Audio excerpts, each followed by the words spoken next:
The heel snapped at 7:52 in the morning. Not a wobble, not a warning. A clean, vicious snap. Right there on Michigan Avenue in the pouring rain, on the single most important morning of Zuri Addo's life. She looked down at her foot. She looked up at the sky. She took one slow breath and made a decision, the way she always made decisions, quickly, without drama, and with absolute commitment to the result. First day, new job. Senior head of brand communications at Park & Shin Development Group, the role she had chased for 8 months, the role that 3 other candidates had wanted, the role that was hers now. She hitched her bag up over the generous curve of her shoulder, all 5 feet 7 inches of her, full-figured, broad-shouldered, so with a body that moved through the world like it had never once been invited to apologize for itself, and started walking, lopsided, soaking, completely undignified. She made it exactly half a block. The black Mercedes came from the left lane doing nothing technically illegal. It simply did not slow for the enormous lake of rainwater pooled against the curb. The tire hit it at speed, and the water went up in a perfect, devastating arc and hit Zuri from her right shoulder all the way to her left knee. She stood completely still for 4 full seconds. Her latte survived. She would never understand why, but her cream blazer, her silk blouse, the pencil skirt she had steamed at 6 that morning across the full, proud stretch of her hips, all of it, soaked through to the skin. The Mercedes stopped. Good, Zuri thought, because she had things to say. The door opened. A man stepped out, tall, Korean, mid-30s, with the kind of bone structure that belonged somewhere considerably more expensive than a Chicago gutter puddle. He wore a black suit that wore him back with equal authority, and at his collar, just visible above the crisp white of his shirt, was the edge of a tattoo. Dark ink, deliberate. The kind that didn't belong to a hobby or a phase. It belonged to a history. He came around the car with an umbrella and tilted it toward her like that gesture was going to accomplish one single thing now that the event had already occurred. "I'm so sorry," he said. Low voice. Controlled. Every word chosen before it left his mouth. Are you serious?" He blinked. "You're standing in front of me with an umbrella right now, after. The water is already on my body." She held out her soaked arm, and she did not flinch from the way his eyes moved across her, taking in the full and magnificent scale of her, because she never flinched. Not from men who looked. Not from men who stared. Not from anyone. "Look at what you did. This is silk. You cannot wash silk. And the fact that you stopped? That is not character. That is liability management. You saw a person standing here and you thought, plate number. Don't stand in front of me with an umbrella and call it an apology." Something moved across his face. Fast, unreadable. His jaw tightened slightly. At his wrist, where his sleeve had shifted in the movement of holding the umbrella, she caught the edge of another tattoo. A different design. Older ink. The kind that told a story the suit was trying to cover. "I stopped because it was the right thing to do," he said. "The right thing was to see the puddle before you drove through it. I have a card. Let me at least—" "I don't want your card." She was already turning, her full silhouette unbothered and absolutely unrushed against the gray of the rain. "I want you to sit in your very nice car and think about what you've done." She walked. One heel. Rain. Ruined silk. Didn't look back once. She didn't know his name yet. She was about to. If you already know where this is going and your stomach just dropped, subscribe right now. Because what happens in this story is going to break you open. The Park & Shin Development Group occupied floors 18 through 24 of a glass tower on South Wacker Drive. 62 developments, 12 cities, $4.2 billion in assets. And that was the public face, the one that appeared in architecture journals and municipal filings, and the glossy brochure Zuri had memorized before her first interview. What she did not know, what nobody in her world knew, was that Park & Shin was also the legitimate arm of something considerably older and considerably less visible. The Shin organization had moved money through construction for 2 generations. By the time Yoon Jun took the company from his father at 31, he had already spent 5 years trying to make the legitimate half large enough to swallow the other half entirely, to build something clean out of something that had never been. He was not finished yet, but he was closer than he had ever been. Zuri knew none of this.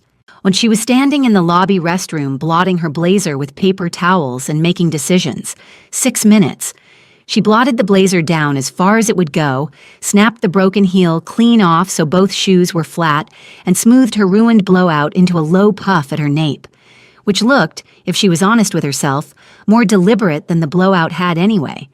She stood in front of the mirror, looked at herself, full and present and deeply unimpressed with the morning, and walked out with her chin at exactly the correct angle, because she had not spent 8 months on this for a puddle to be the end of her.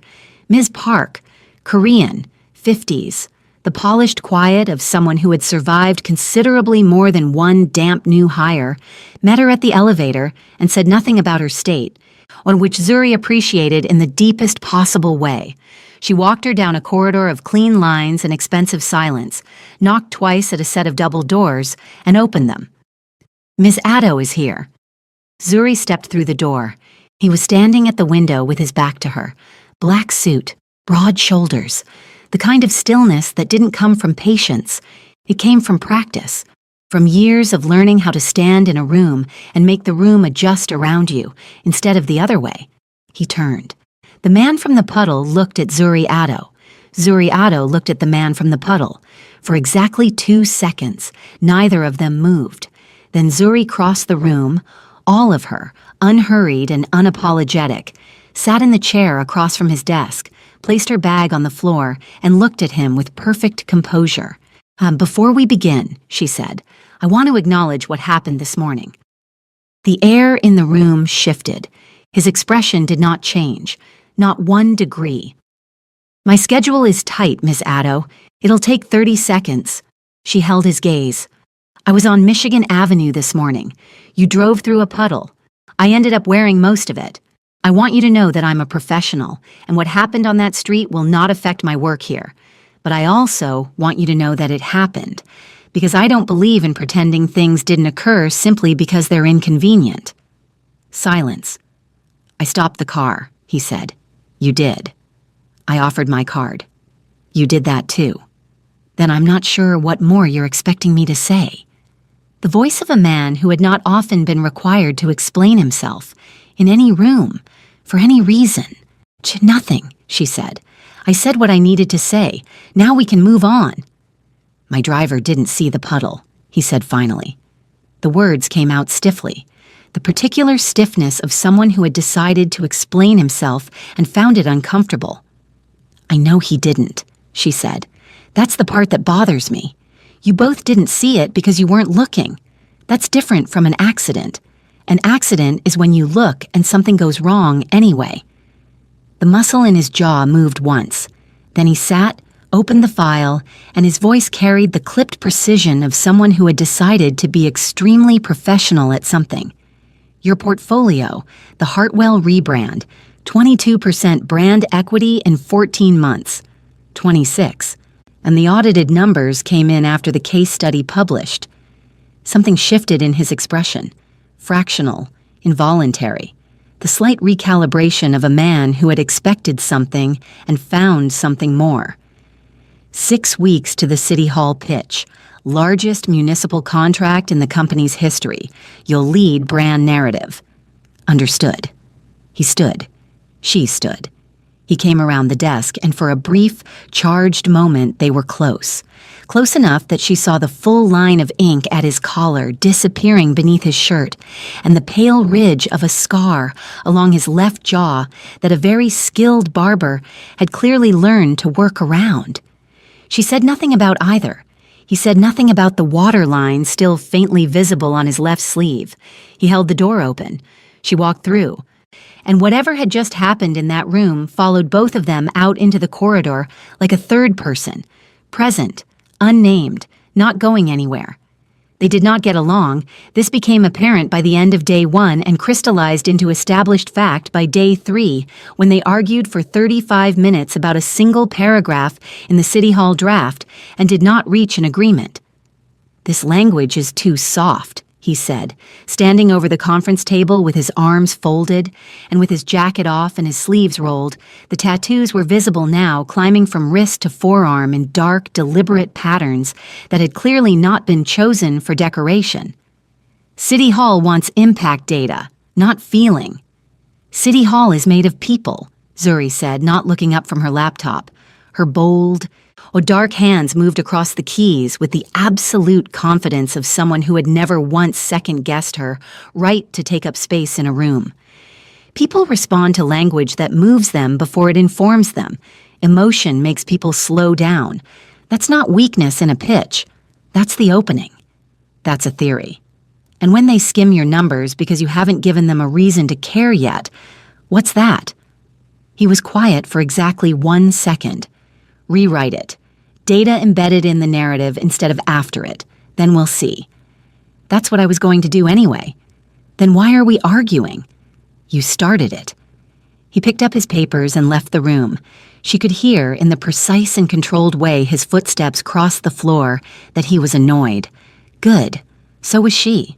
And the thing about Hyun-Jun Shin, the thing Zuri cataloged inside the first week and refused to be charmed by, was that he was genuinely, frustratingly, inconveniently good at everything he did. Both the things the world could see and the things it couldn't. He moved through his legitimate company with the same precision he had once moved through rooms that required a different kind of authority entirely. Reading people fast, deciding faster, never showing the working.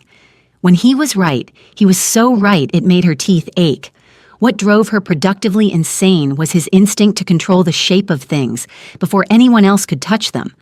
Top down, closed door, decisions made and handed down with the expectation that the form was already fixed and her job was to put language around it, not question it. She questioned it constantly. He had hired her for exactly that and still managed to resist it, which was the most professionally offensive contradiction she had encountered in 8 years of work.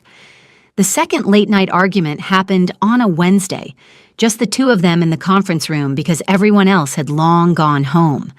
The floor was empty, and the city pressed against the glass 40 stories below, and they argued about the opening of the pitch until 11 p.m., and at the end of 2 hours of parallel silence, throwing sentences across the table at each other like coordinates, she slid the revised section to him, and he read it and said quietly, "This is it." 2 words. She had learned fast that 2 words from him was the equivalent of a standing ovation from anyone else. And she walked to the elevator trying not to think about the fact that she hadn't wanted to leave, that the 2 hours had passed like 20 minutes, that working beside him felt, in some irritating and unmapped way, like being in exactly the right room. She thought about it the entire way home and got off at the wrong stop. Bree Okafor had appointed herself Zuri's guide to the 23rd floor on day 1 and had not yet applied for the position to be made official. Small, precise, Evanston raised with the observational accuracy of someone who should have been a forensic investigator and the restraint of someone who absolutely should not have been. She ate lunch at Zuri's desk 4 days a week and treated it like a standing appointment that had been in the calendar for years. "How's it going with him?" she asked. Wednesday of week 2, he fork aimed at the general direction of Hyun-Jun's office down the hall. "Financially well. Personally, we argue about everything." "That's new," Bree said, and she meant it as an observation, not a compliment. "He doesn't argue with people. He decides things and people adjust. Every person on this floor, in any meeting I have ever sat in, adjusts. You push back and he doesn't shut it down. That is different." Zuri kept eating. "It's called professional discourse." Said Bree, in the tone of someone who had a different word for it and was choosing not to deploy it yet. Then, Thursday of week 3, without preamble, without even putting her fork down, "He almost didn't post your job." Zuri looked up. The board wanted Paul. Internal hire, 4 years in. A safe choice. The choice you make when you want a result that doesn't surprise you. Hyun-jun went to them and said no. He wanted an outside hire, someone who would tell the company the truth about itself, not what it wanted to hear. His exact words, from someone who was in that room. He read every portfolio himself, called your old manager personally, not through HR himself, twice. Zuri set her fork down. I'm telling you this, Bree said carefully, because you walk in here every morning like you're still proving you deserve to be here. You're not. You were chosen by someone who does not make choices lightly. She paused, and something shifted in her expression, a careful, deliberate quality. In any area of his life. Bree. What does that mean? In any area of his life. Bree set down her fork with the precision of someone who had been waiting for exactly this question. It means that this company is not the only thing Hyun-jun Shin runs, and the people who work close to him, the ones he actually trusts, he chose every single one of them the same way he chose you, personally, carefully, with full information about who they were walking toward.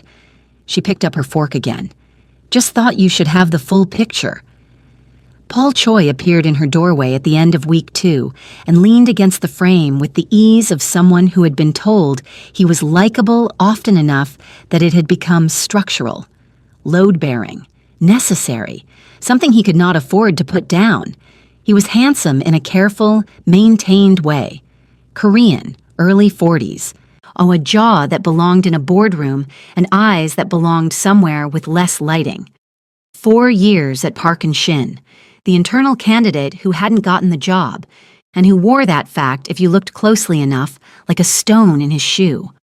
What Zuri did not know yet, Paul Choi had not always been a development executive. He had come up in the Shin organization 12 years ago, on the side of it that did not appear in any filing, any annual report, any profile in any trade magazine.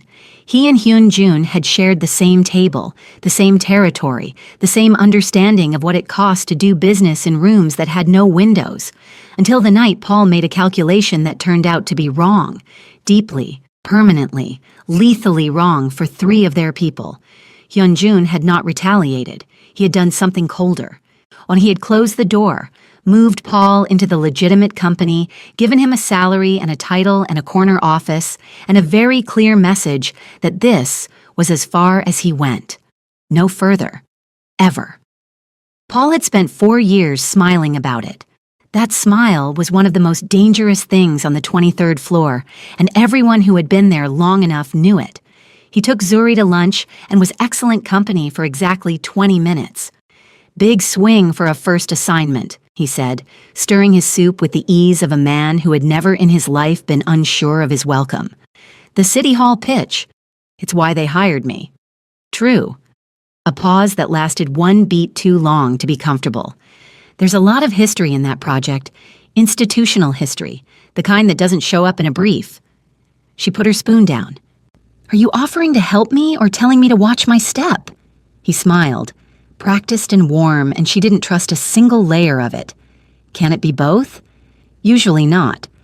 The performance layer thinned, just slightly, like paint in rain. He's going to push you hard, Paul said. When he decides someone is worth the investment, he doesn't ease up, and he's already decided. His eyes moved over her, slowly, deliberately, with the specific kind of attention that wanted to be noticed. Dinner sometime? Nothing work-related. You're new to the city and Chicago winters are brutal.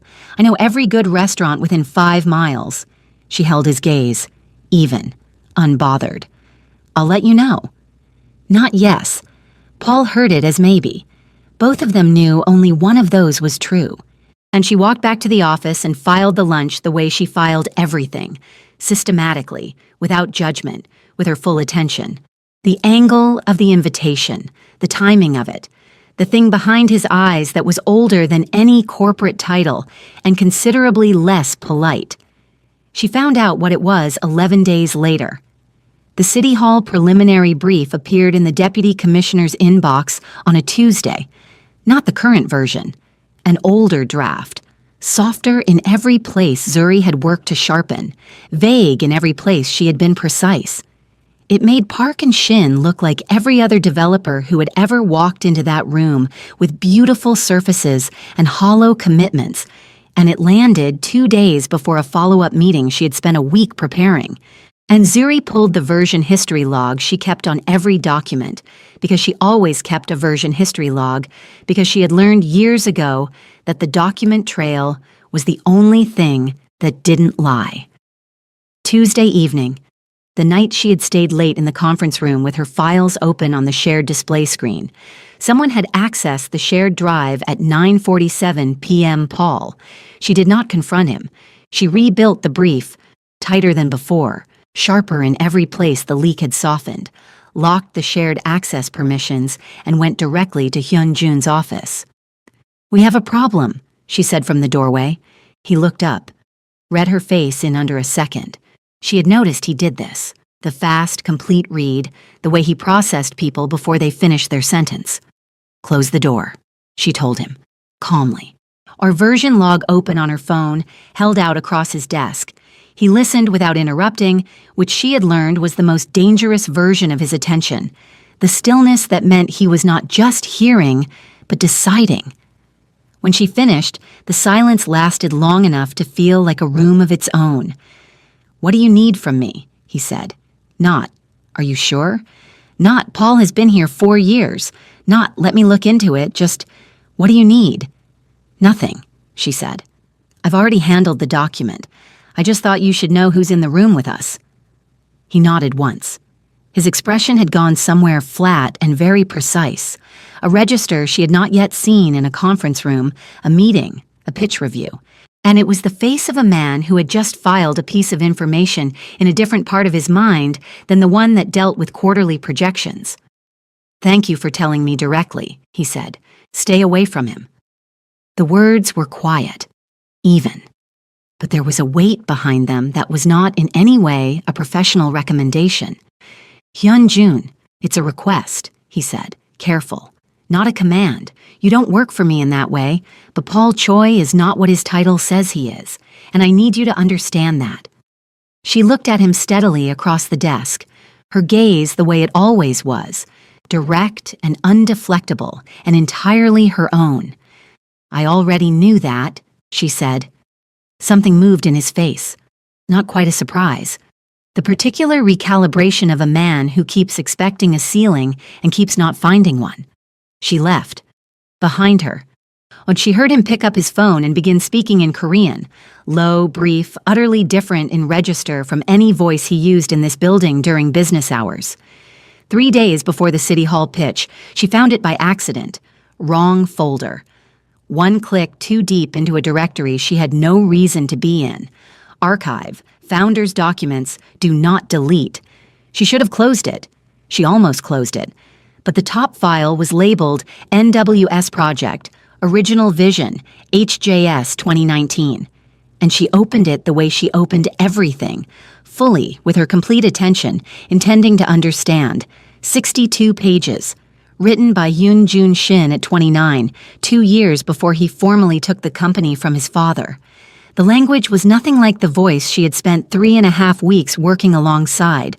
That voice was controlled, precise, stripped of everything unnecessary. This voice was raw, urgent. He wrote about the Near West Side not as a development target or an opportunity or a line item in a portfolio. He wrote about it as a community that had been quietly, legally dismantled for 40 years while the city told itself a story about progress and renewal. He named specific blocks. He named families. He wrote like a person with a personal reason, not a professional one. If we build here, we build with the people who are already here. Or we don't build at all. My father built this company on beautiful surfaces. I want to build something we aren't ashamed of in 20 years. At the back of the document, a photograph. No heading, no label. A block on the Near West Side. A woman standing in front of a 2-flat, maybe 60 years old, arms folded, chin up. An absolute, unmoving stillness that Zuri recognized somewhere in her chest before she could name where. Not defeat, not resignation. position. The stillness of someone who had decided where she stood and was not available to be moved from it by anyone. Caption: Mrs. Eunice Shin, 1998. This is why. Zuri sat back in her chair. The photograph on his credenza turned face down. The window at 10 p.m. with the weight of something on him that wasn't about a pitch deck. She sat with the document for a long time. Then she opened the pitch deck, deleted every word of the narrative section she had spent weeks building, and started over from nothing. She worked through the night. He found her at 10 o'clock that night. Conference room, materials across every inch of the table, heels abandoned under her chair, natural hair loose around her face, thick and full, the way she wore it when she forgot anyone else was in the building, when she stopped performing and just worked. 3 empty coffee cups in a precise line. The city was dark and glittering 40 stories below. He stood in the doorway and took in the room. Then he crossed it and sat in the chair across from her without being invited, picked up the narrative section without asking, and began to read. She let him, because she was tired and because some part of her wanted to see his face. He read. At the bottom of page 3, his right hand paused, half a second the tell she had cataloged in week 1 and never mentioned, and something moved through his expression that he did not catch in time to control. It moved across his face like the weather, and you rebuilt the entire narrative. The first version was good, this one is true. Where did this come from? She met his eyes. Her gaze was direct and unhurried, and completely her own. I found the archive folder, the 2019 document. I know I shouldn't have opened it. I opened it anyway. I read all of it. She held his gaze. Your grandmother lived on that block. He went very still. I intend to use it to tell the truth about why this project matters, she said. Not your family's private history, the principle underneath it. That this company has spent years building surfaces, and this is the one project that builds something it actually owes. She paused. If you want me to revert to the original narrative, I will, but I think you would be leaving something real on the table. Something that cannot be rebuilt once it's been left. The room was very quiet. Leave the narrative as written. The words came out quietly, like they arrived from somewhere that required effort to reach. It's the right call. She nodded once, gathered the pages into a neat stack, and stood, sliding her feet back into her flat shoes. Ms. Addo. She stopped, didn't turn all the way. I found the photograph, she said to the air in front of her, because I found the document. I went looking because I could not figure out why you were building this company into something different from what it started as. When I found it, I understood. The pitch will honor what she stood for. Not your family history, the principle. That's all I wanted you to know. The silence behind her stretched. She was in the elevator when her phone buzzed. And an unfamiliar number. Delivery arriving at your address in 30 minutes. Soup dumplings. Cermak Road. She had mentioned that restaurant once. To Bree. Weeks ago, in passing, in a conversation Yoon-Jun Shin had not been present for. She rode down in silence and decided firmly that she was not going to think about what that meant. She thought about it the entire way home.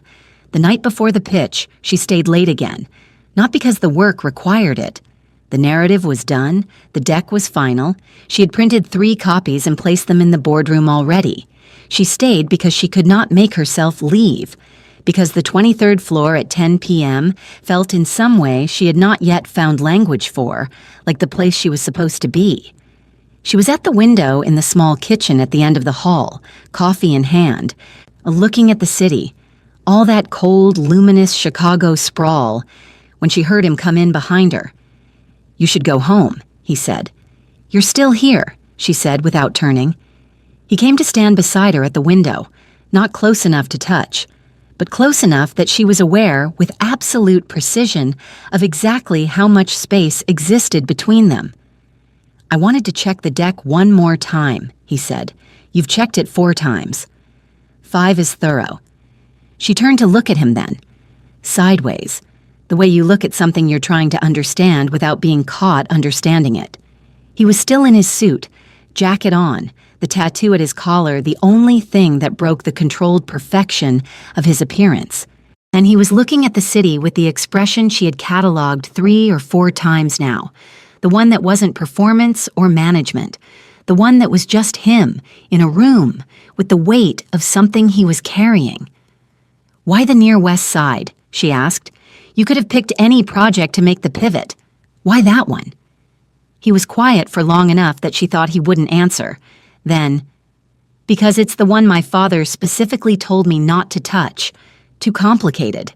Not enough return. The kind of project that costs more than it makes in the first 5 years." He paused. "He built this company by knowing which things to leave alone. I built mine by deciding that his list was wrong." She looked at him. He turned to look back, and in the particular silence that followed, the city below, the empty floor behind them, like the narrow space between 2 people who had been circling something for weeks, she felt it shift. The air between them changed quality, became specific. He looked at her the way he had been trying not to look at her since the morning on Michigan Avenue, like she was something he had already decided about and was attempting to undecide and finding it harder than expected. She did not look away. She never looked away. His head tilted, barely, a millimeter. The almost movement of a man choosing, right at the edge of the choice. Her phone buzzed. Adaiz, her sister, calling from Accra at what was an unreasonable hour for everyone involved. The spell broke cleanly, the way glass breaks, completely, with no going back to the shape it had been. Zuri looked at her phone, then at him. "I have to take this," she said. "Of course." He straightened. The composure reassembled itself so smoothly that someone who had not been watching very carefully might have believed nothing had happened. Zuri had been watching very carefully. She went into the corridor to take the call, pressed her back against the wall, and stood there for a moment before answering. One hand flat against the cool plaster, steadying herself from something she was not yet ready to name. She slept badly that night. She was not going to think about why. 12 people in the City Hall conference room, 2 aldermen, a deputy commissioner, a community development director named Aldridge, with the careful energy of someone who had been promised things before and developed a very precise instrument for detecting the difference. And a woman in the back row who never introduced herself and took notes on everything. Yoon Jun presented the financials, exact, fluent, the room giving him the specific deference that certain kinds of men generate without appearing to try for it. Then Zuri stood up, all of her, full and present and taking up exactly the space she was owed and had always been owed and had never once asked permission for. She did not go to the deck first. She looked at Commissioner Aldridge and said, "Before I show you a single slide, I want to acknowledge something. This community has been promised beautiful buildings before. Most of those promises prioritize the building over the people already living there. If we can't be honest about that history before we say one word about this project, we have no business being in this room." The room changed, and she felt 12 people sit up slightly. The particular shift of people who had been settling in for something familiar and found something else. She told the real story. A company built on beautiful surfaces by a man who measured everything in returns. Taken over by his son who had a different accounting entirely. A neighborhood that had been quietly dismantled for 40 years while the city told itself a story about progress. A project that was not just a development opportunity. It was a reckoning. A public commitment made binding by contract. We're not asking you to trust our vision. We're asking you to hold us to a standard we are publicly committing to right now, in this room, in front of these witnesses, and to sign a contract that makes that commitment enforceable. We know it only means something if we deliver, or so we're asking you to let us." She did not look at Hyun Jun while she said any of it. When she sat down, Aldridge's expression had been changing for 4 minutes and hadn't stopped. The woman in the back had put her pen down entirely.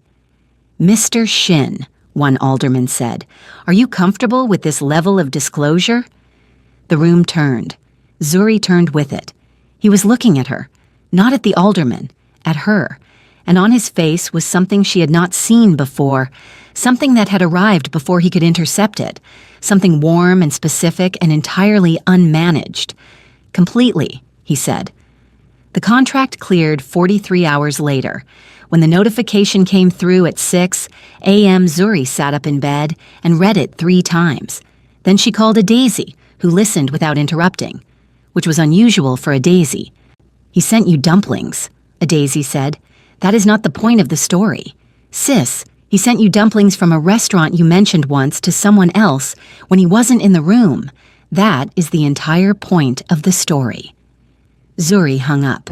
This was not a productive conversation. 2 days after the contract cleared, Paul found Zuri in the atrium, not her office, the open atrium on the 21st floor where the whole building could see. He came to stand beside her at the coffee station with the easy, territorial confidence of a man who had made a decision about something and wanted it witnessed. "Congratulations," he said. "You pulled it off." He said it with warmth, and she did not trust the warmth. "I owe you a celebratory dinner. I'm not taking no for an answer this time." He put his hand on her arm. It was a light touch, decalculated in its lightness, deniable, friendly, just enough pressure to be felt. Zuri looked at his hand on her arm, then at his face. "Paul," she said pleasantly, "take your hand off my arm." He did, smiled. "Just being friendly." "I know exactly what you're being," she said with the same pleasantness, the same absolute steadiness. "And the answer is still what it was last time." She picked up her coffee and walked back toward the elevator. What she did not see, Hyun-jun had come out of the stairwell at the far end of the atrium during the exchange. He had seen all of it, the hand, her face, the way she removed herself with complete and devastating calm. He stood at the far end of the atrium for a moment after she was gone, and the expression on his face was not the controlled, precise register of a CEO managing a situation.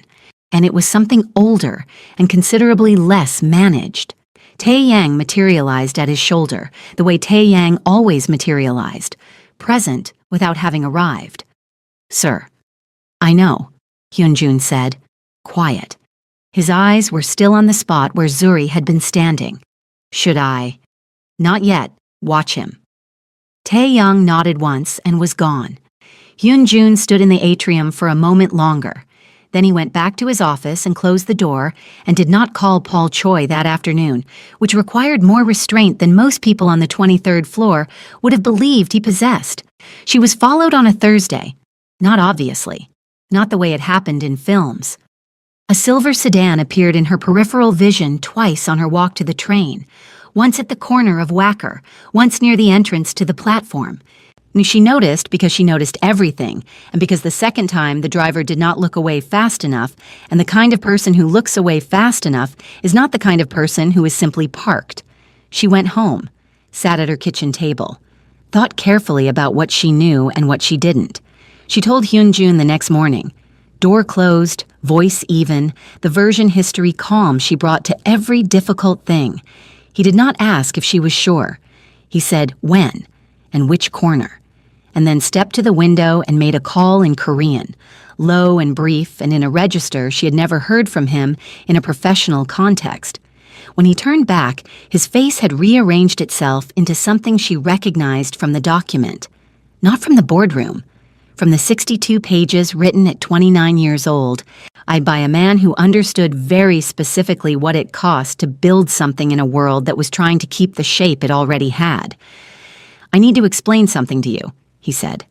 "I think I already know the broad outline," she said. He looked at her. "The tattoos," she said. "The way Tae-yang stands outside a room before you enter it. The way Paul spoke about you at lunch, not like a former colleague, like someone who is afraid of you and will not say so.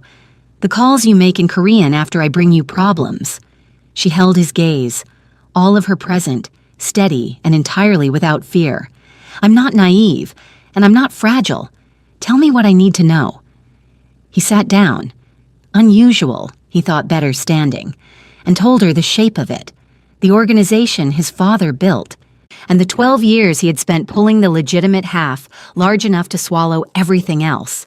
the enemies that process had made, men who saw a company going clean as a betrayal of a permanent arrangement. Paul made contact with one of those men 6 weeks ago. I've known. I've been managing it. He looked at her directly. I did not anticipate they would move toward you. Why me? She said, though she already half knew. The pause before he answered was the most honest thing she had ever seen on his face, because they are very good at identifying what matters to a person. The room was very quiet. You have 3 options, he said. You can leave the company. I'll write you a reference that opens any door you choose, and you will never be touched. You can stay and accept a security arrangement, Tae Yang's team, nothing visible. Or you can let me resolve it completely. 72 hours. You won't know the details. Option 2, she said, Tae Yang's team, and I want to know when it's resolved. Not the details, just the word. He nodded. And Hyun-jun. She stood. The next time something involving me is already in motion, I find out the same time you do, not managed, not after, the same time. Agreed. Zuri. Her name. Not Ms. Addo. Her name, in his voice, for the first time. She stopped at the door. I'm sorry this reached you, he said. It shouldn't have. She turned to look at him, fully, with everything. I know, she said. I'm not angry at you for what your world is. I'm only going to be angry if you try to protect me from information I'm owed. There's a difference. She held his gaze 1 beat longer. Don't make that mistake. She left. And in the corridor, she straightened her jacket, lifted her chin, and went back to work. She was shaking, very slightly, in a place she would not let anyone see. Not from fear, from the weight of understanding, finally and completely, what she had walked into, and the absolute certainty that she was not walking out. Paul appeared in her doorway with his warmth dialed all the way down, the thing underneath it visible now, sharper, older, carrying the particular grievance of a man who has been made to accept less than he wanted for a very long time. Yoon Capital, he said, sitting without being invited. Silent investors. Right of first refusal on any municipal contract over 100 million. The Near West Side deal is 142. They've exercised the right. Board meeting is Friday. Everything you promised City Hall, the integration programs, the timeline, the neighborhood commitments, restructured, faster build, standard package, nothing binding. Cold moved through her. She kept her face still. Hyun-jun needs 6 of 9 board votes to block it. He has 4. Paul held her gaze, and underneath the presentation was something she recognized now as its true shape. A man trying to use her as an instrument against the person he was afraid of. I could be vote 5, have dinner with me. 1 dinner. She looked at him for a long, unhurried moment. You're asking me, she said, to trade a dinner for a board vote that protects a community of real people who were promised something real. I'm asking you to dinner, he said smoothly. The board vote is just what happens to be on my calendar Friday. Paul. Her voice was even and unhurried. The voice of a woman who had never once felt the need to rush a no. If I ever have dinner with you, it will be because I want to, not because you held a neighborhood hostage to get a yes. What you said in this room will not leave it. My answer will not change. She stood. I'm going to go find Park Sang-il's contact file. The angles dropped from his face. For just a moment she saw it cleanly. A man who had miscalculated the wrong woman. He left. She gave herself exactly 15 seconds. Then she went to find Hyun-jun. He was at his desk at 7 p.m., still in the way of a man thinking rather than reading. She stood in his doorway. Friday's board meeting. She stepped in. If Yoon Capital restructures this project, every promise I made to those 12 people disappears. I made those promises in that room. Let me build a financial case for Park Sang-il tonight. Community investment as risk management, regulatory protection, long-term asset value. Give me tonight, and I'll give you a path. This isn't your fight, he said. I made it mine. She came to his desk, all of her solid and certain and not going anywhere. "Are you going to stop me?" Something in him released, small, real, the particular release of a man who has been holding something at arm's length for a long time and has just decided to put it down.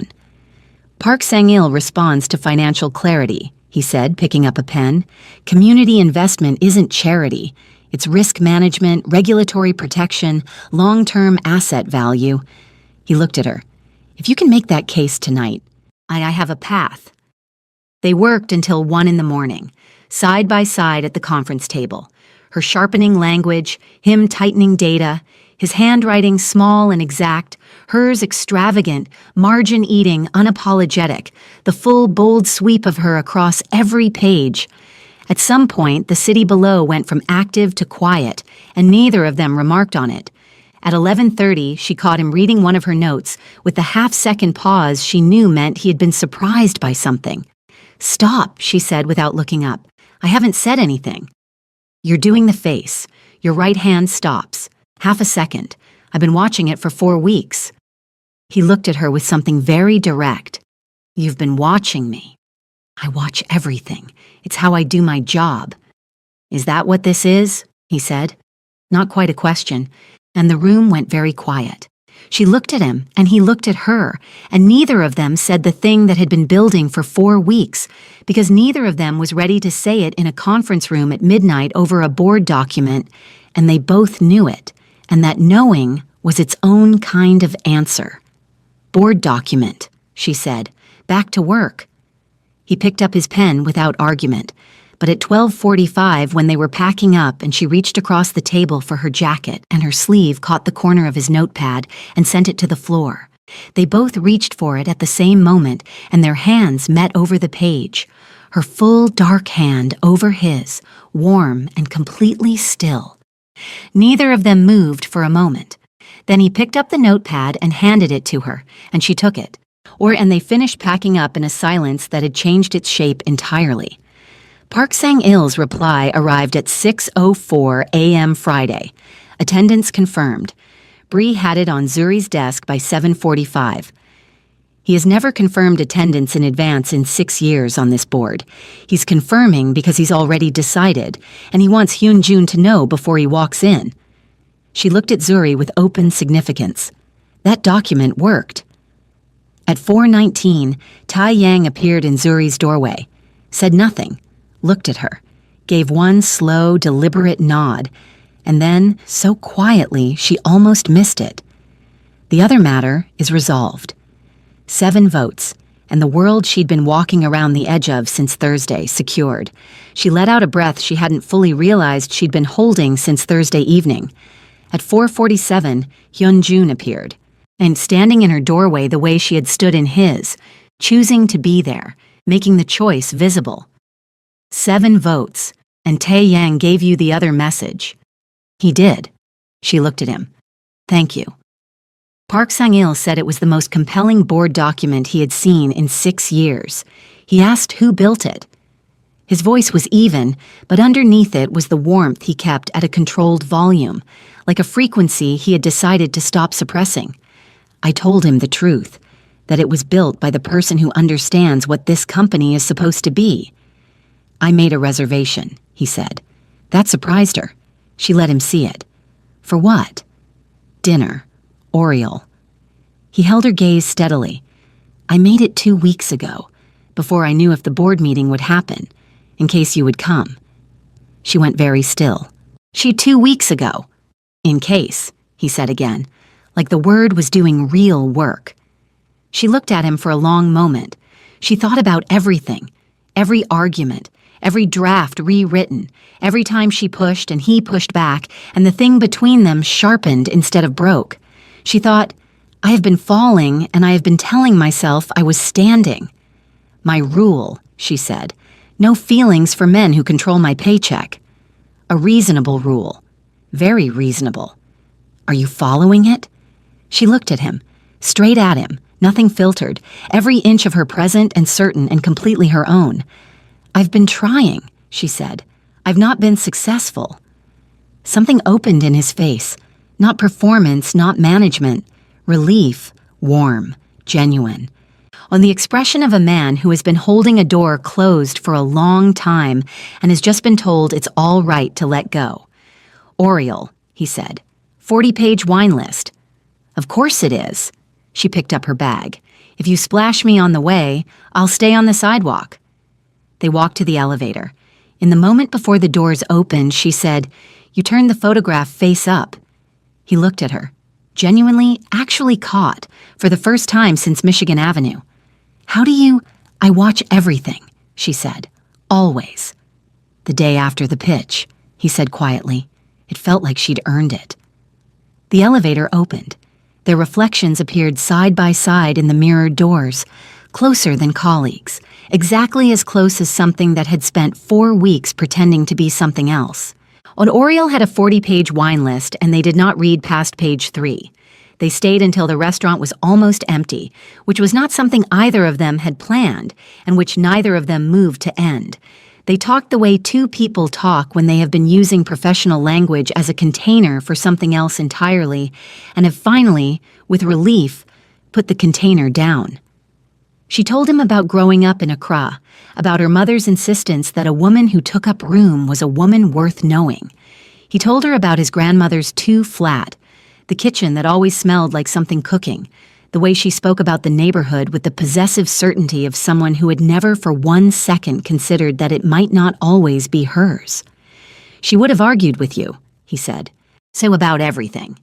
"Good," Zuri said. "I would have won." Something moved across his face that she had not seen at the office, open and unguarded, the expression of a man who had forgotten, for a few hours, to be careful. They walked out into a Chicago night that had gone cold and clear, the city bright and sharp-edged around them. He fell into step beside her, not in front, not behind, exactly beside, and they walked 2 blocks without a particular destination before she stopped and turned to face him. "Last night in the conference room," she said. "Yeah," he said. "The kitchen, before the pitch." "I know that," he said. She looked at him, her face offering him nothing except the complete and honest truth of what she was. "So stop managing it," she said. He looked at her for one long moment. Then he stepped forward. Or when she did not step back, and what happened next belonged entirely to the two of them. She did not go home that night. In the morning, she woke in his apartment, all glass and clean lines, and on the nightstand, a framed photograph she recognized. Mrs. Eunice Shin, arms folded, chin up, standing in front of the 2 flat on the near west side. Face up now, watching. Zuri lay there for a moment looking at that photograph.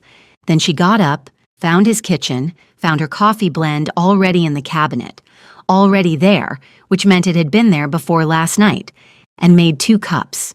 He appeared in the kitchen doorway, looked at her standing at his counter in the morning light, full and radiant and completely at home in herself and in this room.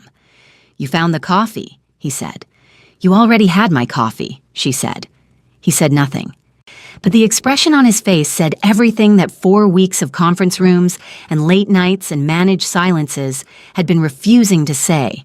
She handed him his cup. He took it. And that was that. 6 months later, the first time Zuri told the story at a dinner party, she made it very funny. She did a full reenactment of the heels snapping, the sound, the look down, the look up, the breath. She described the puddle with meteorological precision. She told the part where she pointed a latte cup at the man who runs a criminal organization on 2 continents and informed him that stopping the car is liability management, and the table was losing it before she even reached the reveal. "And then," she said, "I walk into his building, into his office, and he turns around from the window. Same suit, still damp. And we just," she paused, "look at each other." "I recovered first," Yeonjun said beside her. "You barely recovered." "First is first." Bree from the end of the table, and then she sits down and tells him, to his face on her first day in his office, that stopping the car doesn't make him a good person. She looked around the table. The man has people, and she told him to sit and think about what he'd done. "I was making a point," Zuri said. "Several points," Hyunjun said, clearly, at some length. "You were defensive. I stopped the car. That was the minimum. The table laughed. Tai Young at the far end was on his fourth dumpling with the focused tranquility of a man who was absolutely listening and would not be admitting to it under any circumstances. "What were you thinking?" she asked. I quiet enough now that it was just between them. "That first morning, when I was yelling at you on the street." "I was thinking," he said, "that you were the first person in a very long time who was more concerned with whether I understood something than with what it cost you personally to say it."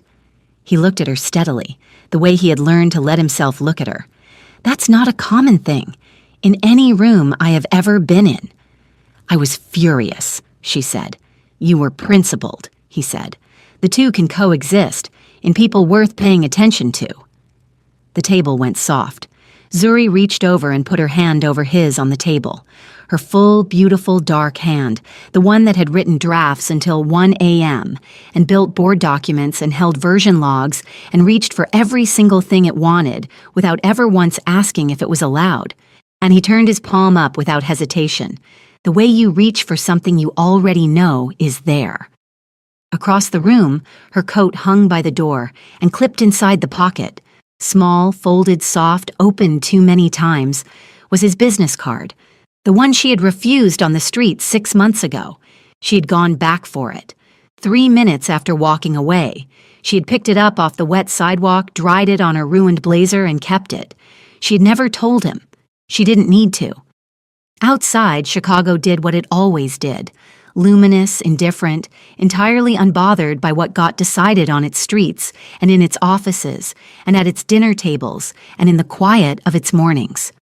Zuri had walked into its rain 6 months ago, furious and soaked and one-heeled. She had aimed everything she had at the wrong man, who turned out to be exactly the right one. Subscribe now if this story held you from the first heel snap to the last word. Like this video and drop a comment below. I read every single one. Thank you very much for staying till the end. I will see you soon, besties.